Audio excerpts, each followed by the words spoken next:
नमस्कार साथियों, मैं कौशल शर्मा स्वागत करता हूं आपका अपने YouTube channel by study place पर।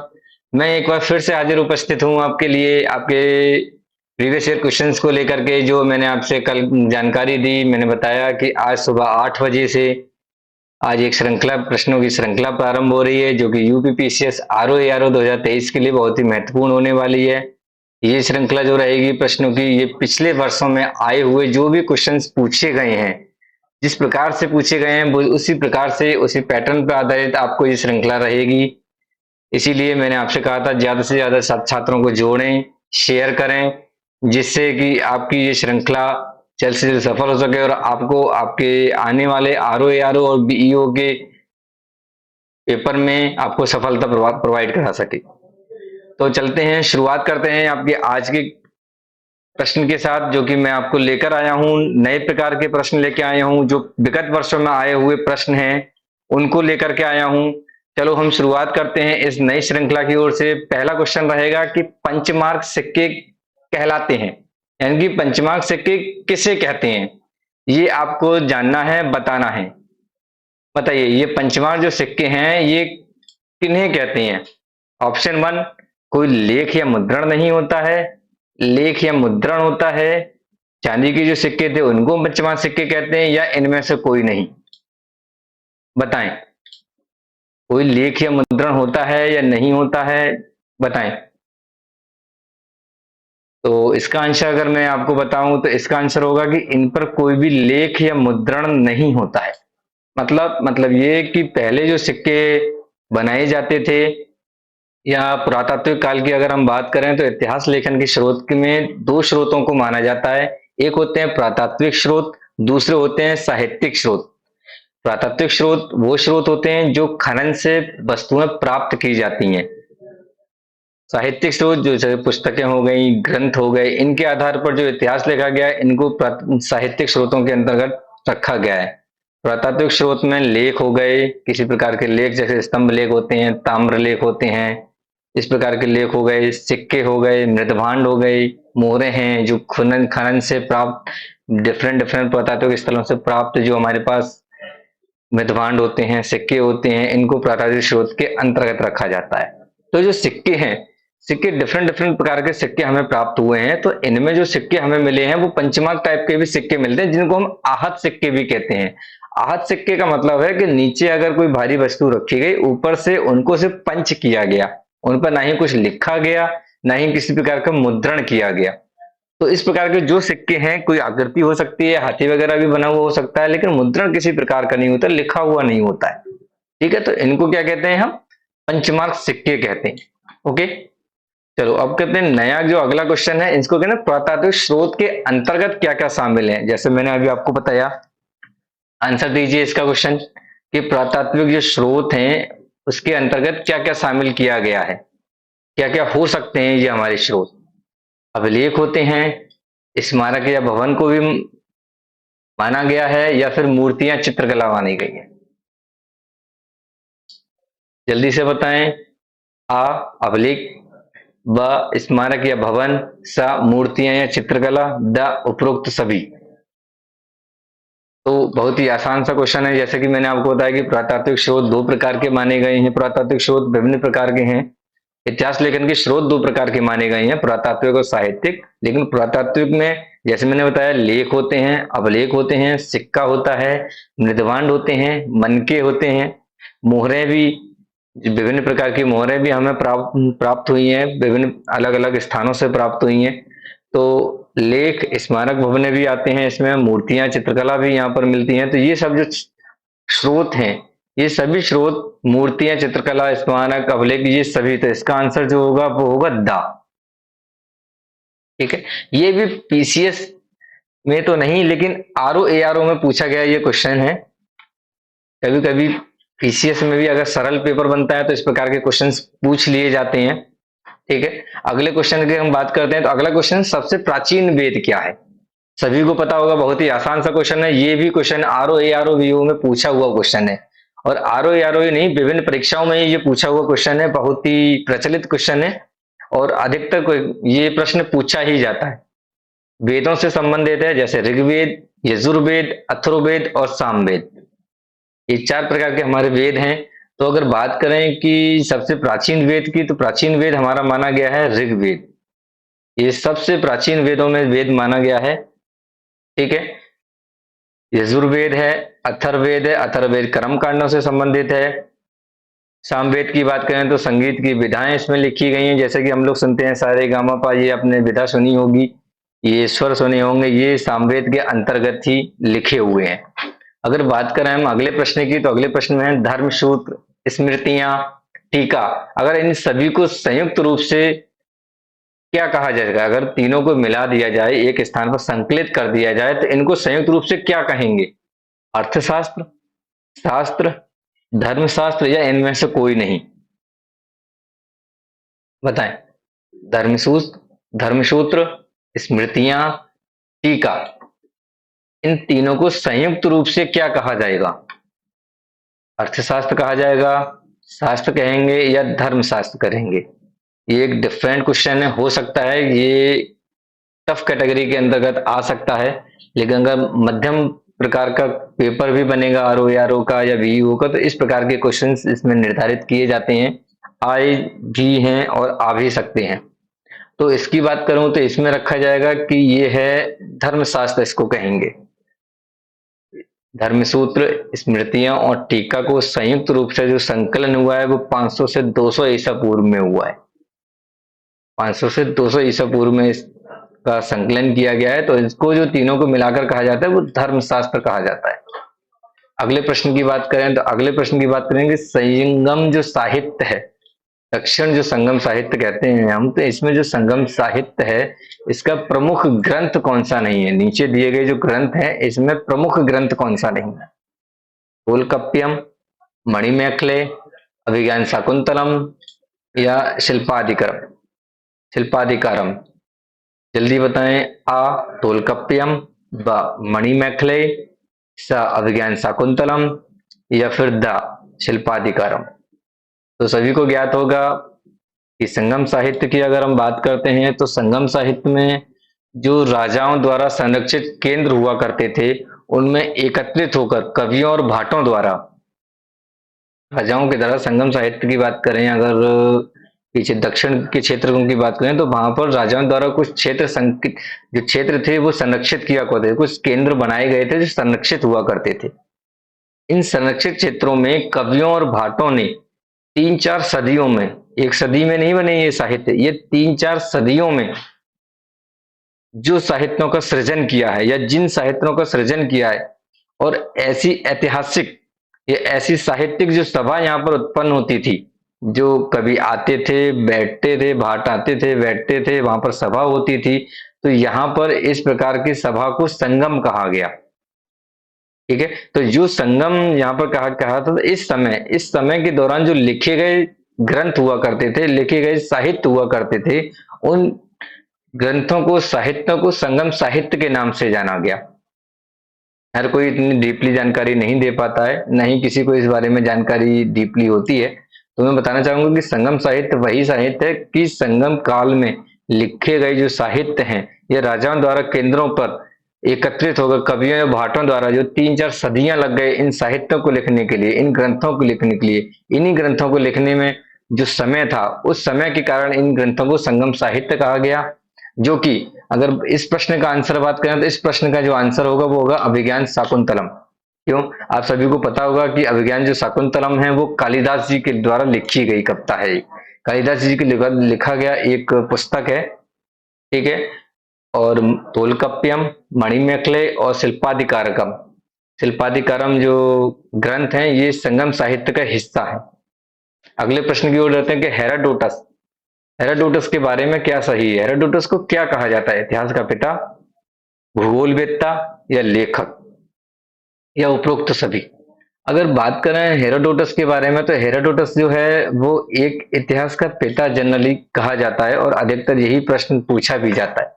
लेकिन अगर और भी उसके बारे में जानकारी प्राप्त करें तो इस बारे में जानकारी प्राप्त करने के लिए भूगोलवेत्ता भी उसको कहा जाता है, और लेखक तो है क्योंकि इसने एक किताब भी लिखी है, और इसकी जो किताब है वो हिस्टोरिका नामक एक किताब है जो इसने लिखी है, और चंद्रगुप्त मौर्य के दरबार में दूत बनकर आई मेगास्थनीज इसी के काल के समय आए थे, मेगास्थनीज चंद्रगुप्त के समय। इन्होंने भी ये किताब लिखी थी जो कि थी इंडिका। ठीक है, तो अगर बात करें हेरोडोटस की, तो हेरोडोटस जो हैं वो तीनों प्रकार से कहे जा सकते हैं। इतिहास के पिता भी कहे जा सकते हैं, भूगोल वेत्ता भी कहे जा सकते हैं, और लेखक भी कहे जा सकते हैं। तो अगर इस प्रश्न का आंसर की बात करें तो इस प्रश्न का जो आंसर होगा वो होगा दा। ठीक है, अगले प्रश्न की ओर दौड़ते हैं। अगले प्रश्न पर हम चलते हैं। इस प्रश्न में लिखा है कि सिंधु घाटी, देखो प्रिंटिंग मिस्टेक हो गई है, लिखने के क्लरिकल मिस्टेक हो गई है। सिंधु घाटी सभ्यता किससे संबंधित है? प्रागैतिहासिक काल युग से संबंधित है, आद्य ऐतिहासिक युग से संबंधित है, या उत्तर ऐतिहासिक युग से संबंधित है, या फिर साथ ही साथ ऐतिहासिक युग से संबंधित है? आंसर दें सिंधु घाटी सभ्यता के बारे में। कितनी पुरानी है, कब से ये जानी जाती है, कब की है, ये जानकारी दें। सिंधु घाटी सभ्यता किससे संबंधित है? तो मैं आपको बताऊंगा कि सिंधु घाटी सभ्यता के बारे में अगर जानकारी, तो इसकी जो कालखंड माना गया है वो 2500 ईसा पूर्व से 1500 ईसा पूर्व तक का माना जाता है। क्योंकि वैदिक काल, वैदिक युग देखा होगा आपने, तो वैदिक काल का जो टाइम पीरियड है वो 1500 ईसा पूर्व से लेके 1000 ईसा पूर्व तक का होता है। इसी प्रकार सिंधु घाटी सभ्यता का एक कालखंड है जो 2500 ईसा पूर्व से 1500 ईसा पूर्व तक माना जाता है। और ये एक कांस्य युगीन सभ्यता है। कांस्य युगीन सभ्यता भी है, साथ ही साथ इसको अगर माना जाता है वो आद्य ऐतिहासिक के युग से संबंधित इसको माना जाता है। इससे संबंधित माना जाता है, आद्य ऐतिहासिक युग से संबंधित माना जाता है। ठीक है,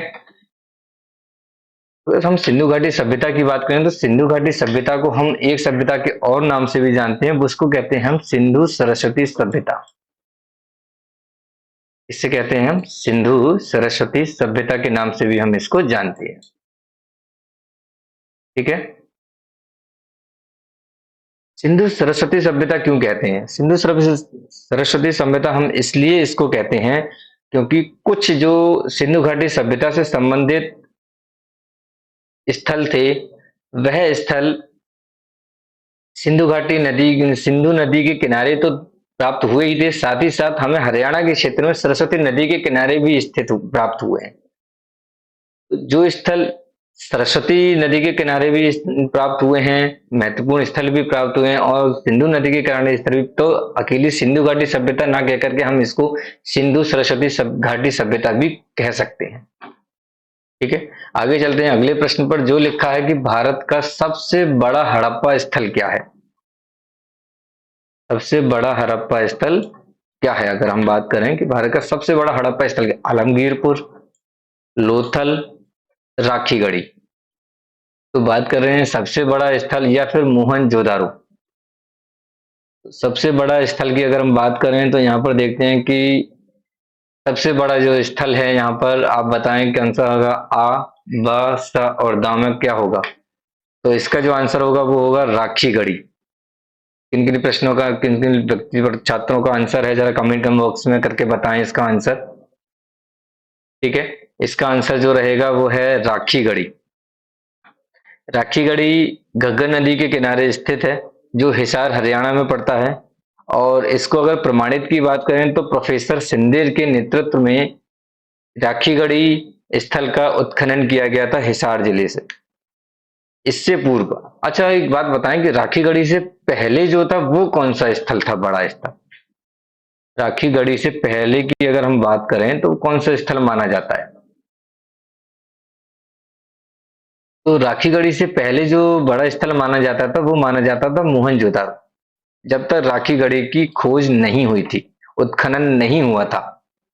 लेकिन प्रोफेसर बसंत सिंधे के नेतृत्व में जब उत्खनन टीम वहां पर पहुंची हिसार जिले में, वहां पर उनको प्राप्त हुआ कि ये राखीगढ़ी स्थल मोहनजोदारो से भी बड़ा स्थल है। ठीक है, इसीलिए राखीगढ़ी जो है भारत का सबसे बड़ा हड़प्पा स्थल कहा जाता है। अगले प्रश्न की ओर चलते हैं। अगला प्रश्न कह रहा है कि किस स्थल से मानव कंकाल के साथ कुत्ते के कंकाल भी प्राप्त हुए हैं? कहने का मतलब कि मानव कंकाल के साथ कुत्ते के कंकाल को तभी दफनाया गया होगा, तभी कुत्ते का कंकाल भी प्राप्त हुआ है। बताएं, आलमगीरपुर से, लोथल से, बुर्ज होम से, या फिर मास्की से?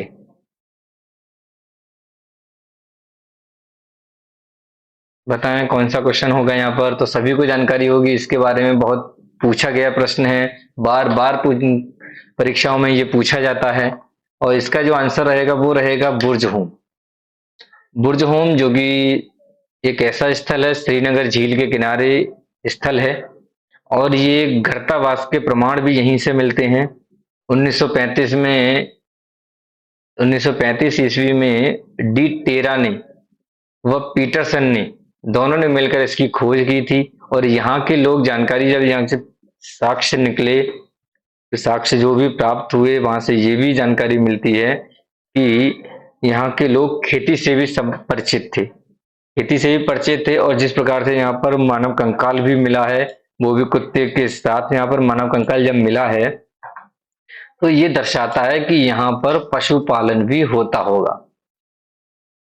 क्या होता होगा? पशुपालन भी यहाँ पर किया जाता होगा, ये भी ये दर्शाता है।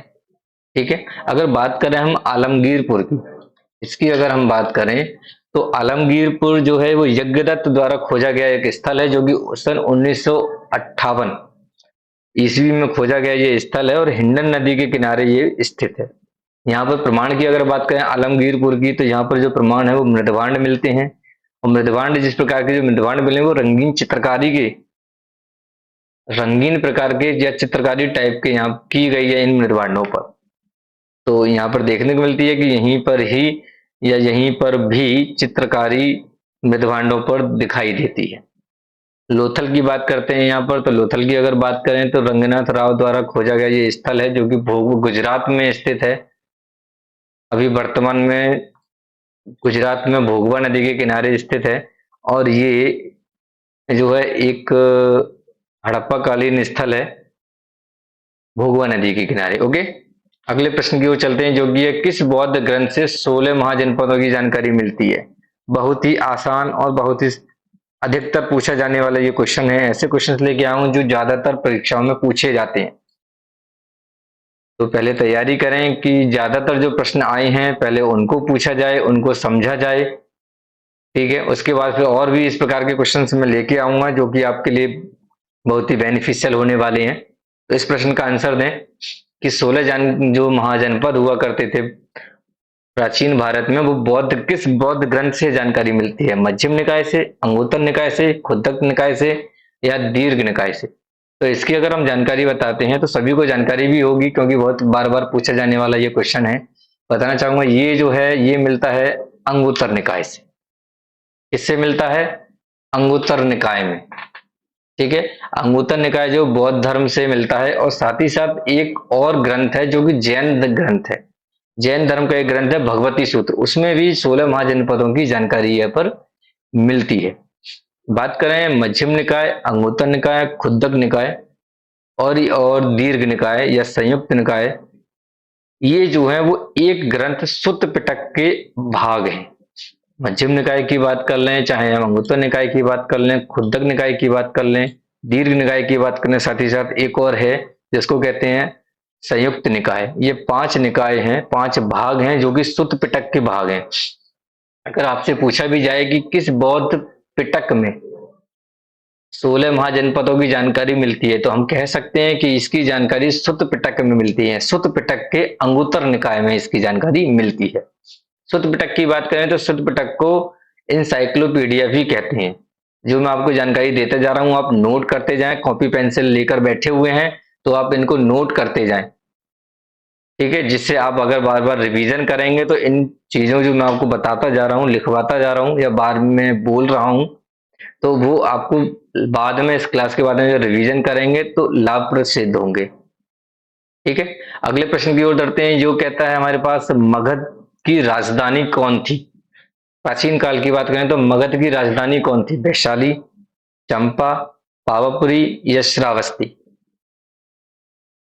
बहुत ही प्रसिद्ध है, सभी को जानकारी होगी इसकी। बहुत ही सरल क्वेश्चन है, बहुत ज्यादा टफ क्वेश्चन नहीं है। तो जानकारी देना चाहूंगा कि ये जो क्वेश्चन है कि मगध की जानकारी या मगध की जो राजधानी थी वो क्या थी, तो मगध की जो राजधानी थी वो राजगीर या गिरिब्रज थी। वो प्रारंभ में थी, क्या थी? सबसे पहली राजधानी की अगर बात करें तो राजगीर या गिरिब्रज मानी जाती है। लेकिन दूसरी जो राजधानी अगर बात करें तो दूसरी राजधानी यहाँ पर वैशाली मानी जाती है। अगर गिरिब्रज होता तो हम सबसे पहले गिरिब्रज को या राजगीर को ही हम पहले देते, प्रायोरिटी हम उसी को ही देते, लेकिन यहाँ पर राजगीर दिया हुआ नहीं है या गिरिब्रज दिया हुआ नहीं है। तो हम जो जो ऑप्शन हमारे पास वो वैशाली दिया हुआ है, और वैशाली शिशुनाग ने बनाई थी राजधानी। जो नाग वंश का शासक शिशुनाग था, वो शिशुनाग ने इसको अपनी राजधानी बनाई। पुराणों के अनुसार अगर हम बात करें तो बृहदत्त मगध पर शासन करने वाला पहला राजवंश था। पुराणों के अनुसार अगर हम बात करें तो बृहदत्त जो था वो मगध पर शासन करने वाला पहला राजवंश या पहला राजा था। और इस वंश के प्रथम शासक जो बृहदत्त था, उसका पुत्र जरासंध था। उसका पुत्र जरासंध ने इसे अपनी राजधानी बनाया था। किसको? वैशाली को भी। ठीक है, तो शिशुनाग ने भी वैशाली को राजधानी बनाया। और गिरिब्रज की बात करें, राजगीर की बात करें, तो बृहदत्त का या राजवंश, बृहद्रथ जो राजवंश था उसका एक शासक जरासंध ने अपने इस राजगीर को राजधानी बनाया, मगध की राजधानी बनाया। ठीक है, फिर आगे क्वेश्चन आता है कि वत्स महाजनपद वर्तमान में किस राज्य में है? वत्स महाजनपद की बात करें तो वत्स महाजनपद जो है वो किस राज्य में वर्तमान में स्थित है? उत्तर प्रदेश में, मध्य प्रदेश में। देखो यहाँ पर भी एक मिस्टेक है, यहाँ पर मध्य प्रदेश लिख लीजिएगा। ठीक है, मध्य प्रदेश में, बिहार में या पश्चिम बंगाल में। तो ये जानकारी देना चाहूंगा कि अगर उत्तर प्रदेश के विषय में हम बात करते हैं, उत्तर प्रदेश में 6 महाजनपद हुआ करते थे: काशी, कौशल, बज्जी, मल्ल, सूरसेन या वत्स। ठीक है, काशी की राजधानी वाराणसी, कौशल की राजधानी श्रावस्ती, वज्जी की राजधानी मिथिला या विदेह भी कहते हैं, मल्ल की राजधानी कुशीनारा और सूरसेन की राजधानी मथुरा। जो वत्स महाजनपद है वो भी उत्तर प्रदेश में वर्तमान में स्थित है। तो उत्तर प्रदेश में ही यहाँ पर ये आंसर हो जाएगा हमारा। और इसकी जो राजधानी थी वो कौशाम्बी हुआ करती थी। वत्स की जो राजधानी थी वो कौशाम्बी हुआ करती थी। ठीक है, अगला प्रश्न चलते हैं। अगले प्रश्न में लिखा हुआ है कि हड़प्पा सभ्यता का विस्तार दक्षिण में कहाँ तक है?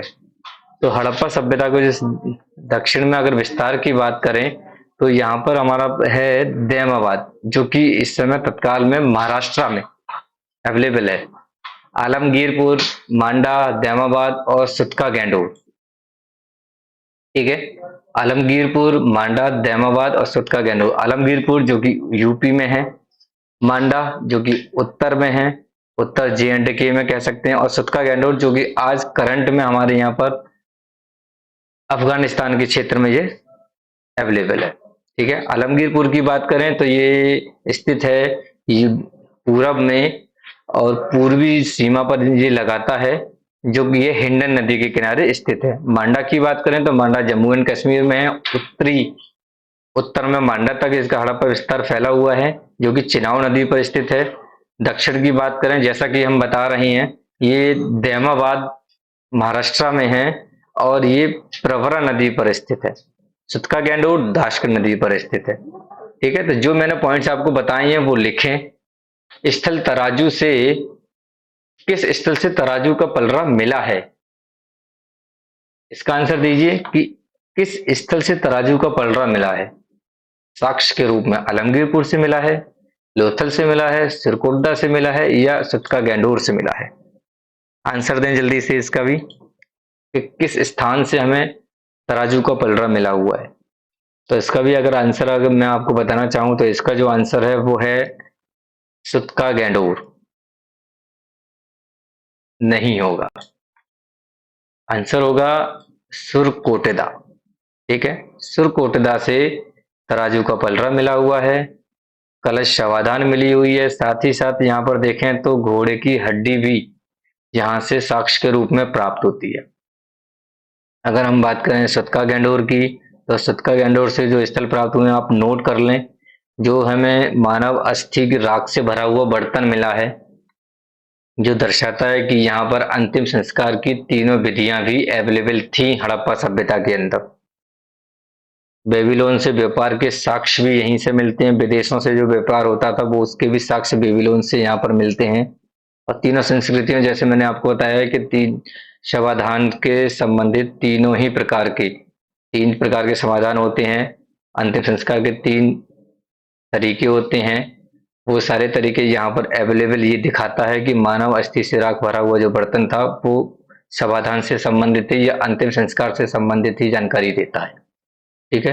अगर हम लोथल की बात करें तो लोथल जो है वो पश्चिमी एशिया के साथ व्यापार के साक्ष्य यहाँ पर मिले हैं। साथ ही साथ दिशा सूचक यंत्र भी हमें लोथल से प्राप्त होता है। ठीक है। अगला और आज का अंतिम क्वेश्चन जो है, उत्तर प्रदेश से प्राप्त हड़प्पा स्थल क्या है?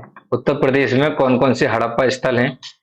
ये आपके लिए मैं आपको होमवर्क के रूप में छोड़ के जा रहा हूं, जिसका आंसर आप लोगों को देना है। कल हमारी फिर पुनः मुलाकात होती होगी यहीं 8 बजे। प्रत्येक दिन हमारी अभी मुलाकात होगी, प्रारंभ में प्रत्येक 8 बजे यहाँ पर मुलाकात होगी और आपको जानकारी दी जाएगी किस प्रकार के क्वेश्चन आ रहे हैं, उनको सॉल्यूशन दिया जाएगा। ठीक है। तो मैं आप सभी लोगों से यही गुजारिश करूंगा, अनुरोध करूंगा कि जल्द से जल्द और ज्यादा से ज्यादा लोगों तक ये पहुंचाएं, ज्यादा से ज्यादा छात्रों तक ये पहुंचाएं, जिससे कि ये कक्षा सभी आरओ एआरओ के विद्यार्थियों के लिए महत्वपूर्ण साबित हो, लाभप्रद साबित हो। और जल्द से जल्द इसको लाइक और शेयर भी करें। अगर इस चैनल पर बने हुए हैं या नए हैं तो इस चैनल को लाइक और शेयर करें और बेल आइकन दबाना ना भूलें, जिससे कि हम आपके पास जब भी आएंगे नोटिफिकेशन आपसे पहुंच जाएगा। ठीक है। और आपको बार बार कहीं जाने की जरूरत नहीं है, इसी प्लेस पर प्रत्येक सुबह 8 बजे यहाँ पर मिलें। आपका अपना चैनल है जो कि है study places way to success. ठीक है। आज के लिए इतना ही, आपसे इजाजत लूंगा। धन्यवाद।